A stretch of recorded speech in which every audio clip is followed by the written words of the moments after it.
उत्तर प्रदेश में हाल के दिनों में मंदिर मस्जिद विवाद के मामलों में इजाफा देखने को मिला है, चाहे वो संभल की मस्जिद का विवाद हो या बदायूं और जौनपुर की।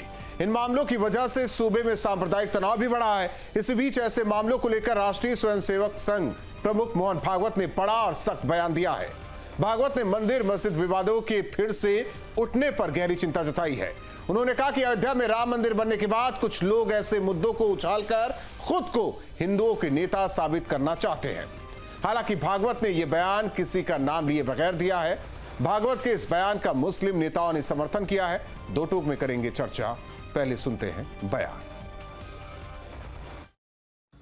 देखिए, मोहन भागवत जी का पहले भी बयान था कि हर मस्जिद में मंदिर क्यों खोजना या धर्म स्थल में दूसरा धर्म स्थल क्यों खोजना, और इस तरीके से मोहन भागवत जी का अब फिर से बयान आया है मंदिर और मस्जिद पे। समाजवादी पार्टी समझती है वो एक सकारात्मक बयान है और हमारी विचारधारा समाजवादी पार्टी की, भले आरएसएस से हम सहमत नहीं रहते हैं बहुत से मुद्दे पे, लेकिन अगर कोई बात सही कही जाती है तो समाजवादी पार्टी हमेशा सही को सही कहती है। समाजवादी पार्टी समझती है कि देश में आपसी भाईचारा बना रहे, देश तरक्की के रास्ते पे चले, इसलिए मंदिर और मस्जिद के झगड़ों से दूर होना चाहिए। लेकिन भारतीय जनता पार्टी मंदिर और मस्जिद के मुद्दे की बात करके जनता का ध्यान मुख्य मुद्दों से बांटना चाहता है। आदरणीय मोहन भागवत जी के द्वारा कहने का अभिप्राय ये था कि भारत एक शांतिप्रिय देश है, सर्व समाजों को लेकर के जीता है, इसलिए जो न्यायालय के अधीन जो कार्य चल रहे हैं उसमें किसी भी प्रकार का व्यवधान और अन्य किसी भी राजनीतिक पक्ष का हृदय स्वीकार नहीं है। वो जो न्यायालय के द्वारा हो रहा है वो कार्य अपने गति से चल रहा है और वो संपूर्ण होगा। आरएसएस सरबराह मोहन भागवत ने मस्जिद और मंदिर को लेकर एक बार फिर बयान दिया है जो बहुत स्वागत योग्य है।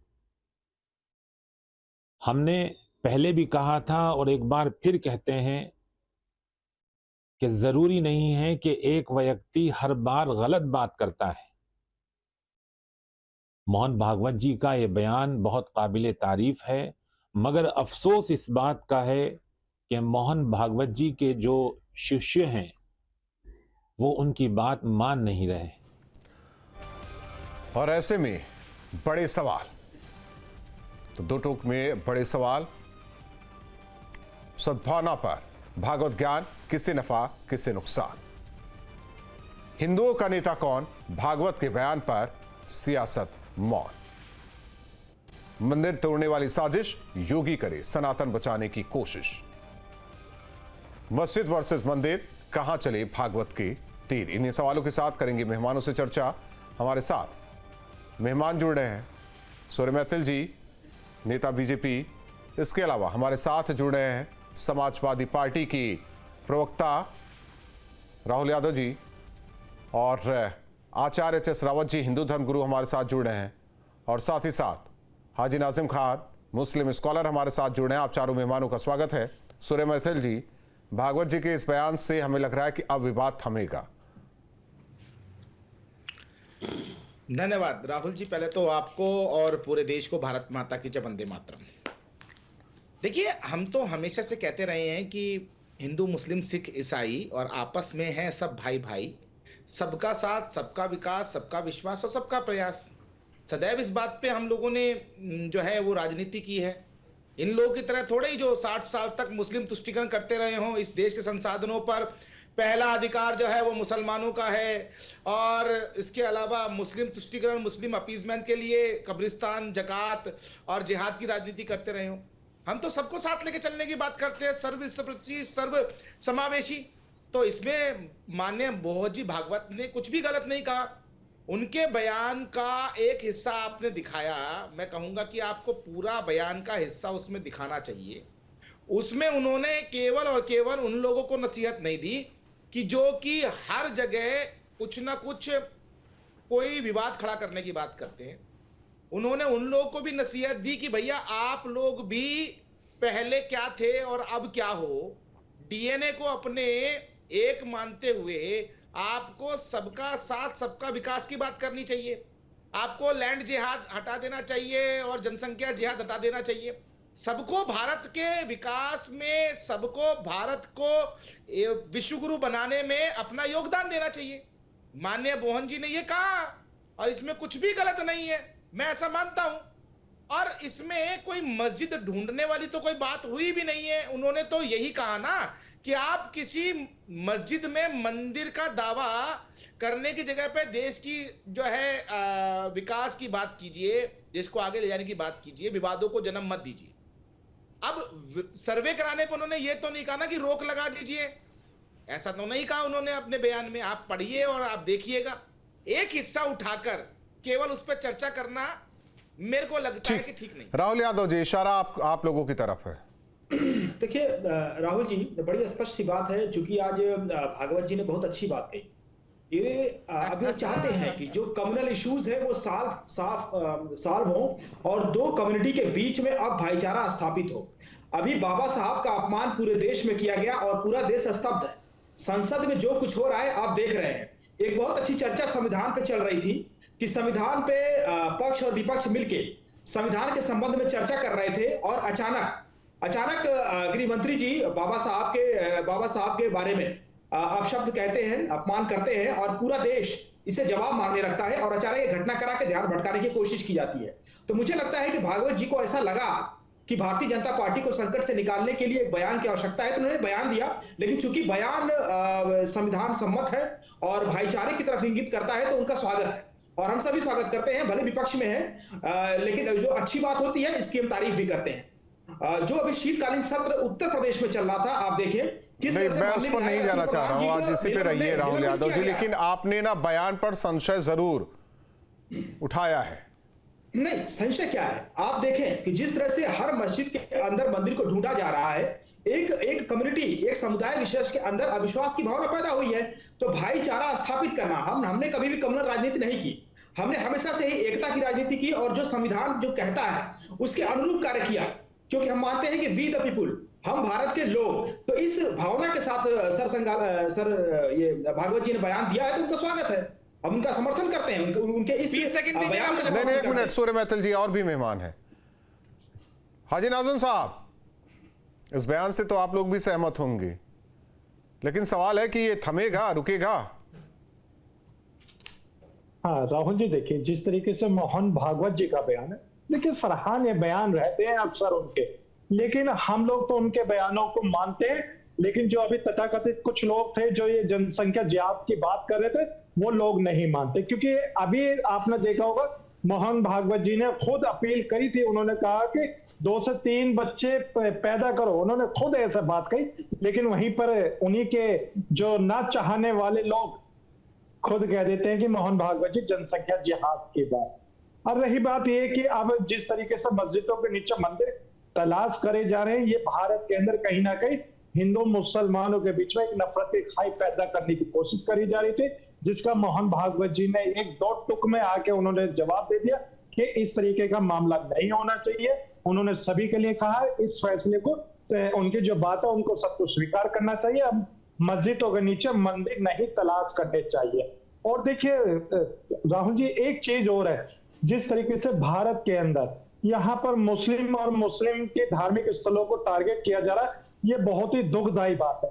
अक्सर यहाँ पर मुसलमानों को टारगेट किया जाता है कि भारत के जो संसाधन है उन पे मुस्लिमों का अधिकार है, इस तरीके का एक झूठ बोलकर एक भ्रम फैलाया जाता है। और उसी तरीके से आजकल एक ट्रेंड चल रहा है कि कहीं पे भी जाओ मस्जिद के अंदर जाकर तुम धार्मिक नारा लगा दीजिए। अब तो सुप्रीम कोर्ट ने भी इस पे कह दिया कि धार्मिक राम नारा जो बोला गया उसमें कोई आपत्ति नहीं होनी चाहिए। ठीक है, हमें तो कोई आपत्ति नहीं है, सुप्रीम कोर्ट ने ऐसा कहा, लेकिन अगर कोई मुस्लिम जाकर मंदिर में खड़ा होकर अल्लाह अकबर का नारा लगाता है, ये तो चीजें नाजिम साहब कई से तस्वीरें आई हैं, हालांकि कई खबरें भी आई हैं, कई बार हमने भी वो खबरें पढ़ी है कि मंदिर में जगह दी गई जहां नमाज मुस्लिम भाइयों ने अदा की है। इसमें क्या मतलब, ऐसा क्या है?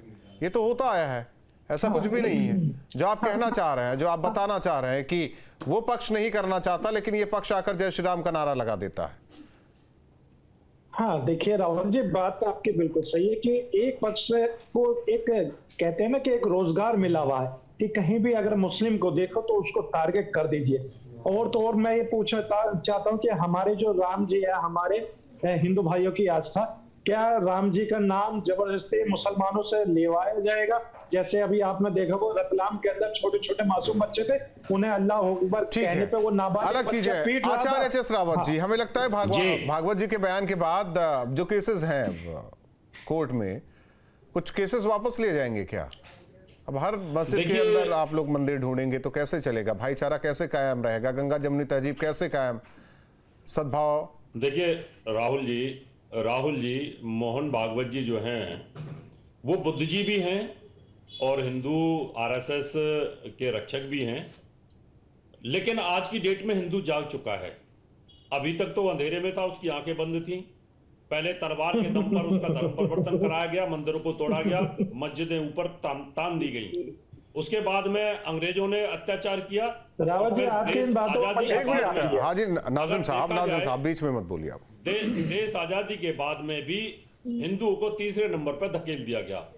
आज सोशल मीडिया और मीडिया के माध्यम से हिंदू जागृत है। वो ये जानना चाहता है कि कृष्ण जन्मभूमि जहां भगवान कृष्ण का जन्म हुआ, मस्जिद क्यों खड़ी है, उसका इतिहास क्या है।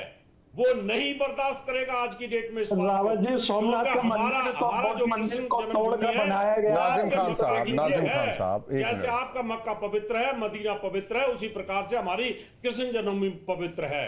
और इसी प्रकार से काशी विश्वनाथ वहां बीच में मस्जिद खड़ी हुई है, इसको बर्दाश्त नहीं करेगा। राहुल जी मुझे समय देना, दूंगा सबको समय दूंगा। वहां पर मस्जिद बना दी गई, इसको बर्दाश्त नहीं करेगा। हमारे राइट है, संविधान ने हमें अधिकार दिए और अधिकार वो है कि हम कोर्ट में जा सकते हैं, सरकार को बोल सकते हैं कि ये हमारे मंदिर हमें वापस दिलाइए, ये हमारा राइट है। तो मोहन भागवत जी ने कहा है, ठीक है, वो उनकी सोच है और वो अच्छी बात है। उनका ये भी कहना है, मोहन भागवत जी का ये भी कहना है कि राम मंदिर बनने के बाद कई अपने आप को हिंदूवादी नेता बताने लगे।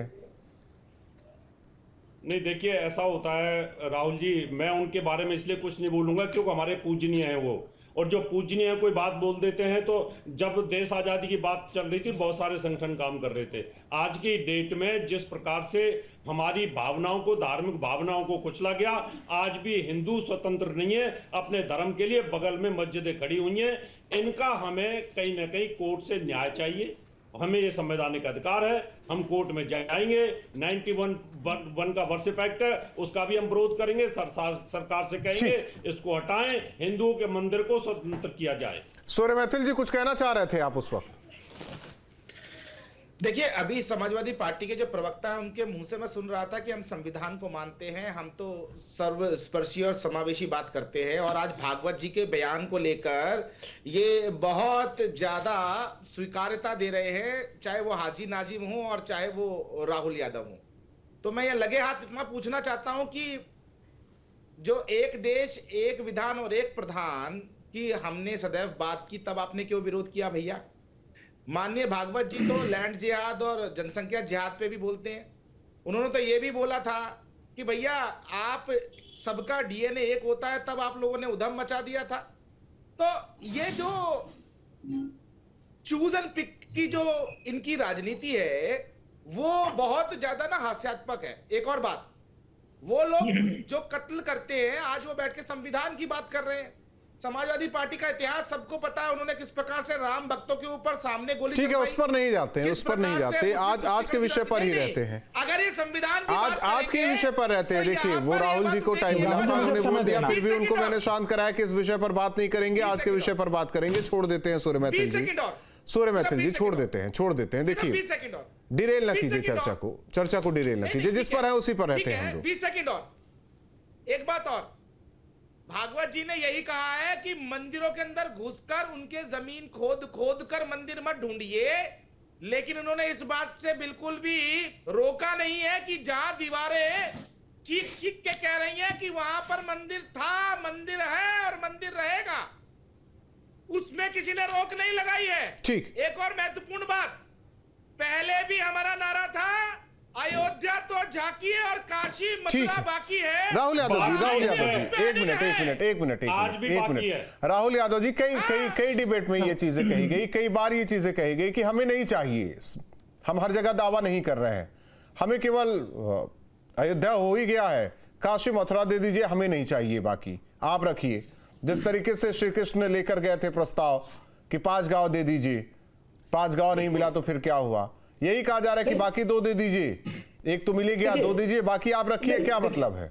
नहीं, देखिए ऐसा है, ये बड़ी जिम्मेदारी के साथ मैं कह रहा हूं कि मैं भी जन्म से हिंदू हूं और मुझे भी पता है कि एक हिंदू का कर्तव्य क्या होना चाहिए। ये संविधान का निर्माण ऐसे अचानक नहीं हुआ, इसके लिए दशकों लगे और 2 साल 11 महीने 18 दिन लगा, तब संविधान सभा के लोगों ने तय किया कि यह देश हिंदू या मुस्लिम का नहीं होगा, धर्मनिरपेक्ष देश होगा और धर्म और जाति की बात ठीक है, उसी पर आ जाते हैं राहुल यादव जी। सरकार को नहीं आपने कह दिया ना। मैं कहना चाहता हूं कि सरकार जनता के मुद्दों पर क्यों नहीं फोकस कर रही है। मैं तो वही कह रहा हूं, आ जाइए ना। के काम अगर मैं फिर कह रहा हूं बहस बहुत लंबी खिंच जाएगी, बहस बहुत लंबी खिंच जाएगी। सूर्य मैथिल जी, आप बीच में मत बोलिए जब मेरी बात राहुल यादव जी से हो रही है। सूर्य मैथिल जी, सूर्य मैथिल जी, सूर्य मैथिल जी, एक मिनट। कहा काशी मथुरा, अभी देखिए संभल में विवाद शुरू हो गया, कल फिर कौन मंदिर आएगा। तो आप इस बात को समझें कि जो हिंसा हो रही है, जो समुदायों के बीच में वैमनस्य बढ़ रहा है, सरकार का काम है यहाँ पर शांति स्थापित करना, भाईचारा। संभल में तो हिंदू मुस्लिम नहीं हुआ था ना, क्यों संभल में हिंदू मुस्लिम नहीं हुआ है। संभल में एक तरफ प्रशासन तो दूसरी ओर। आवाज नहीं आ रही, आप आवाज आ रही है आपको राहुल जी? चलिए मैं फिर करेक्ट करवाता हूं आपको। नाजिम साहब कुछ कहना चाह रहे थे एचएस रावत जी की बात पर, आप पूरी बात कर लीजिए पहले। मुझे थोड़ा समय देना ताकि मैं अपनी बात पूरी तरीके से निष्पक्ष रख सकूं। देखिए, मुझे बड़ा अचंभा होता है जब रावत जी ये कहते हैं, करेक्ट करवा रहा हूं मैं राहुल यादव जी, एक मिनट। ठीक, हाँ राहुल जी, देखिए अब मुझे बड़ा अचंभा होता है जब डॉक्टर एचएस रावत जी इतने विद्वान होने के बाद इस तरीके की बात करते हैं कि सोशल मीडिया के माध्यम से अभी हिंदू जाग गया है। तो भाई सोशल मीडिया से ही हिंदू जाग गया, ये बात कुछ अटपटी लगती है। इस तरीके की बात एक विद्वान व्यक्ति करते हैं तो अच्छा नहीं लगता। देखिए, हिंदू भाई जब भी जागे हुए थे, जब मुगल काल था, हिंदू भाई जब भी जागे हुए थे, जब ब्रिटिश हुकूमत थी। लेकिन इन लोगों को ऐसा क्यों लगता है कि अब 2014 के बाद तब ये जागना चालू कर रहे हैं? तो मुझे लगता है कि कहीं ना कहीं देश को और हिंदू भाइयों को गुमराह करने की कोशिश करते हैं। और रही बात ये कि देखिए, हमने हमेशा मोहन भागवत जी के बयान को माना है, उनका समर्थन करा। उन्होंने कहा कि हम सबका डीएनए एक है, तो हमने उनकी बात को स्वीकार करा कि हम सबका डीएनए एक है, हम बाबा आदम अलैहिस्सलाम की औलाद है, बिल्कुल हम सबका एक डीएनए। और देखिए, मोहन भागवत जी ने ये कहा था कि देखिए 2-3 बच्चे होने चाहिए। आपने किसकी औलाद बताई? इस बात करी थी, लेकिन अब हम लोग मैंने कहा बाबा आदम अलैहिस्सलाम। देखिए, हम सब उन्हीं की औलाद हैं, क्योंकि इस दुनिया के पहले ऐसे वाइस शख्स है जो बाबा आदम अलैहिस्सलाम अखंड भारत के अंदर आए थे। अखंड भारत का हिस्सा था श्रीलंका, उसके अंदर आज भी बाबा आदम अलैहिस्सलाम की निशानियां मौजूद है। तो हम सब उन्हीं के औलाद हैं। तो हम तो तैयार हैं अपने डीएनए कराने के लिए। राहुल जी, बिल्कुल हमारा डीएनए चेक कराइए। हम बाबा आदम अलैहिस्सलाम डीएनए की बात नहीं कर रहा हूं, पूरी दुनिया की औलाद है, सब उन्हीं की औलाद है। हाँ, और रही बात ये कि उन्होंने एक बात और कही थी कि अब मस्जिदों के नीचे शिवालय ढूंढने की जरूरत नहीं है। तो यहाँ पर भाजपा के नेताजी कह रहे हैं साफ तौर पे कि हमें 3 चीज दे दीजिए। भाई 3 चीज आपको कैसे दे दे? आपने कहा कि अयोध्या हमें मिल गया, अगर अयोध्या आपको मिला सुप्रीम कोर्ट के फैसले के अनुसार। और देखिए, सुप्रीम कोर्ट का फैसले का स्वागत हम लोगों ने किया था, लेकिन तथाकथित लोग तो हमेशा इसी बात को कहते थे कि सुप्रीम कोर्ट का फैसला कुछ भी है, मंदिर वहीं बनाएंगे। लेकिन हम लोग हमेशा इसी बात को कहते थे कि हमें सुप्रीम तो ठीक है। तो मतलब एचएस रावत जी, ये मंदिर मस्जिद, एक मिनट सूर्य मैथिल जी, मंदिर मस्जिद वाला चलेगा, नाज़िम साहब तो देंगे नहीं आप लोगों को काशी और मथुरा, फिर ऐसे ही होता रहेगा क्या? शहर दर शहर मंदिर ढूंढते रहेंगे आप लोग? कहीं तो जाकर थमेंगे आप लोग? नहीं, देखिए थमेंगे जरूर, इसमें कोई दो राय नहीं है। जहां हमारी जो आस्था कुचली गई है और अभी तक कुचली जा रही है, और 91 के वर्शिप एक्ट के माध्यम से हमारे हाथ काट दिए गए, उस सब के लिए संघर्ष हमें करना पड़ेगा और हम करेंगे। हम कोर्ट जाएंगे। जिस प्रकार से हमने कोर्ट के माध्यम से अयोध्या के मंदिर को, भगवान राम के मंदिर को लिया, उसी प्रकार से हम कृष्ण जन्मभूमि और काशी विश्वनाथ और संभल के अंदर जो हमारे विष्णु भगवान का जो मंदिर है, हरिहर मंदिर है, इनको, और धार के अंदर भी अगर देखा जाए, ये जो प्रूफ मिल रहे, प्रत्यक्ष प्रमाण है, जो बाबर ने कहा है, ऑर्डर दिए हैं कि मैंने इतने मंदिरों को तोड़ करके मस्जिद बनाई है, वो साक्ष्य हैं, वो ऐतिहासिक साक्ष्य हैं, उनको हम कोर्ट में लेके जाएंगे, सरकार को अवेयर करेंगे, चेतावनी देंगे, और 91 के वर्शिप एक्ट को हटा करके हम कोर्ट के माध्यम से इनको लेकर के रहेंगे, क्योंकि हमारा ये अधिकार है। नहीं, अगर ऐसे में एचएस रावत जी सांप्रदायिक सौहार्द बिगड़ता है तो फिर भूमिका किसकी तय की जाएगी? जो नफरत फैला रहे हैं उन लोगों की भूमिका मानी, यानी कि सूर्य मैथिल जी आप जैसे लोग। मैथिल साहब, आवाज आ रही है आपको? नाजिम साहब, गलत क्या कहा जा रहा है ये तो बता दीजिए। उनका कहना है कि मक्का मदीना आप लोग वहां कोई नहीं जा रहा है दावा ठोकने के लिए, यही तो कर रहे हैं हम लोग। अब इसे अगर हिंदुस्तान में रहकर हमने अपने धर्म को लेकर नहीं कुछ बोलेंगे, अपनी जो देवता हैं उनको लेकर कुछ नहीं करेंगे, उनके हक के लिए नहीं बोलेंगे, तो कहाँ जाएंगे बोलने के लिए? हाँ राहुल जी, देखिए आजकल जो एक ट्रेंड चल रहा है बाबरनामा आईने अलमारी का भी जिक्र चल रहा है, तो देखिए आने वाले वक्त में 100 साल 200 साल बाद भी यही ट्रेंड चलेगा। और उस ट्रेंड में ये होगा मेरा सवाल ये नहीं था बाबरनामा मंदिर बनाए गए। हाँ। बाबरनामा अकबरनामा मेरा सवाल नहीं था। उनका कहना है कि देखिए आप लोग मक्का मदीना जाते हैं, आप लोगों के लिए वो विशेष स्थान है, और इनके लिए कह रहा है कि काशी भी विशेष स्थान है और मथुरा भी है, 2 ही दे दीजिए, बाकी सब ठीक है, ओके। हाँ राहुल जी, देखिए हमारे हिंदू भाइयों के लिए चाइना में हमारे जो कैलाश मानसरोवर पर्वत है, शिव जी का स्थान है, वो भी मायने रखता है। औरंगजेब रहमतुल्लाह अलैह के टाइम में इसको भारत को सौंप दिया गया था, चाइना से लिया था, लेकिन आज फिर चाइना ने उस पर कब्जा कर रखा। पहले रावत जी हमारे हिंदू भाइयों की आस्था जो है कैलाश पर्वत, उसको ले लीजिए। और रही बात देखिए यहाँ मस्जिदों के नीचे जो मंदिर तलाश करने की बात करी जा रही है, हम अपनी मस्जिदें नहीं देंगे, लेकिन आज कोर्ट की तरफ से हमारी आप मस्जिदें ले लीजिए, कोई नहीं, लेकिन इतिहास में हमेशा ये दोहराया जाएगा कि हाँ देखिए तो इतिहास में तो ये भी कहा गया है कि उन मंदिरों को मस्जिद तो आप ही लोगों ने बनाया, बाबर नहीं बनाया। हाँ राहुल जी, मैं ये कह रहा हूँ कि आने वाले वक्त में इतिहास में ये भी दर्ज होगा कि भारत के अंदर अल्पसंख्यकों के धार्मिक स्थलों को ले लिया गया। जैसे बांग्लादेश में, और हमारी मस्जिदों पर जिस तरीके से निशान नाजिम साहब जैसे बांग्लादेश में हो रहा है वैसा ही ना? नहीं, देखिए हम लोग संवैधानिक लोग, हम अपने हिंदू भाइयों से बेपनाह मोहब्बत करते हैं। देखिए मेरा मजहब ऐसा, हाँ सुन लीजिए, मेरा मजहब इस्लाम ये कहता है कि बिना भेदभाव के सबको अपने साथ रखो। हम अपने हिंदू भाइयों को, देखिए हम भारत में रहते हैं, हमें कोई आपत्ति नहीं है अपने हिंदू भाइयों को अपने साथ भारत में रखने लड़ झगड़ के ले रहे हैं। वो भी तो कह रहा है कि संवैधानिक रूट पर जाकर, रास्ते पर जाकर लेकर जाएंगे, तो मामला गया ना कोर्ट में, कोर्ट से ही तय हुआ ना।